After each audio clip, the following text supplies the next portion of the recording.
I was brought back to my time as a student at Furman University in Greenville, South Carolina. My class in American political thought, where we read John Locke, we read Alexis de Tocqueville, we read the Federalist Paper. That's when I became a big fan of Alexander Hamilton, separation of powers, the core of democracy and free speech.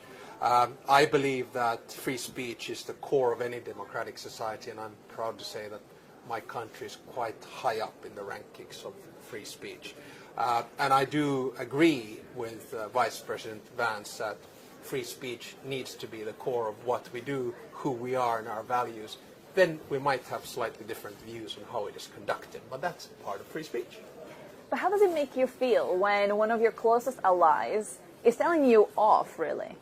Well, I think I have a feeling that speech was a little bit more skewed towards a domestic audience, and I was perhaps expecting, a rundown of what our transatlantic relationship is today. So I was a little bit surprised, but hey, it's part of being here at Munich. I'm an avid transatlanticist, and I want the American and European relationship to continue.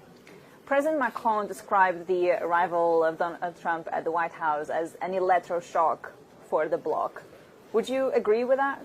Yeah, but I think, it's a wake-up call for Europe, and there used to be this saying that Europe made three mistakes. We were too reliant on Russian energy, on Chinese economy, and American security. And of course, Russian energy is now gone. Chinese economy is a little bit iffy. And then European security or American security is also being questioned.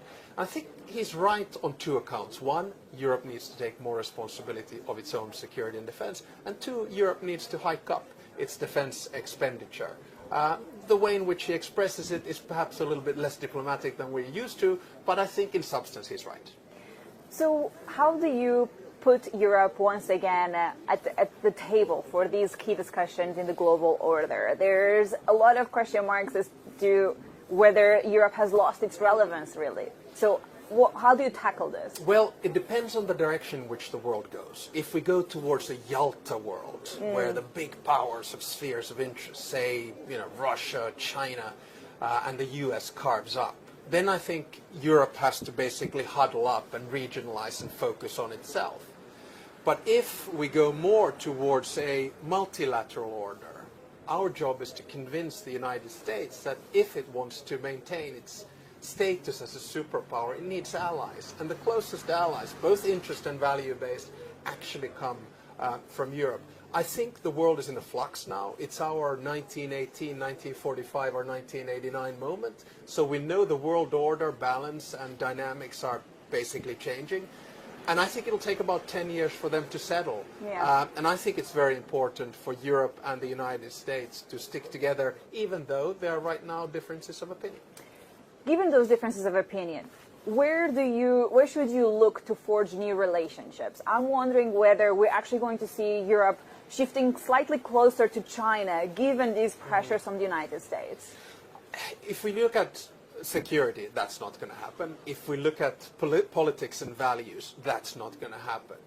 But when we look at economy, that's always a possibility. You have to remember that when it comes to trade policy, it's the exclusive competence of the European Union. It's basically the Commission that decides. And I think what we're seeing already now is basically Europe circumventing trade, say, with the US. It does a deal with Mercosur. It does a deal with India. It does a deal with Mexico. But I actually think the most important deal would be one between Europe and the United States. But we'll just see now what reciprocal tariffs mean first. When you think about Mercosur, France, for instance, is actually not very supportive of this agreement, to say the least. When J.D. Vance is on stage saying that the problem in Europe is actually coming from within, is he right to some extent to say that the political limbo and the difference of opinion within the bloc are a problem for Europe to move forward?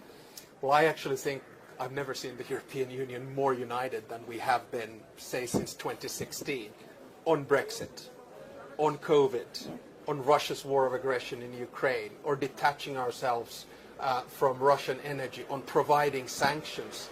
I'm a bit of an EU nerd. I've been doing this stuff for about 30 years, and I've never seen us more unified. So when there's an external threat, Europe actually unifies. Of course, there are differences of opinion. I mean, like anywhere in a liberal democracy right now, there is a extreme right, extreme left. There's populism on the growth. I don't deny that. But I can only look at my own country, and I must say that the internal division that we have in Finland is not polarized. I'll just give you an example. When I was elected a year ago, the first thing I did was to go to my opponent's electoral night and congratulate him from a fair race. So in Finland, I think we're quite settled on this. We all need to do some self-reflection about how polarized our societies are and how big the threat is from within.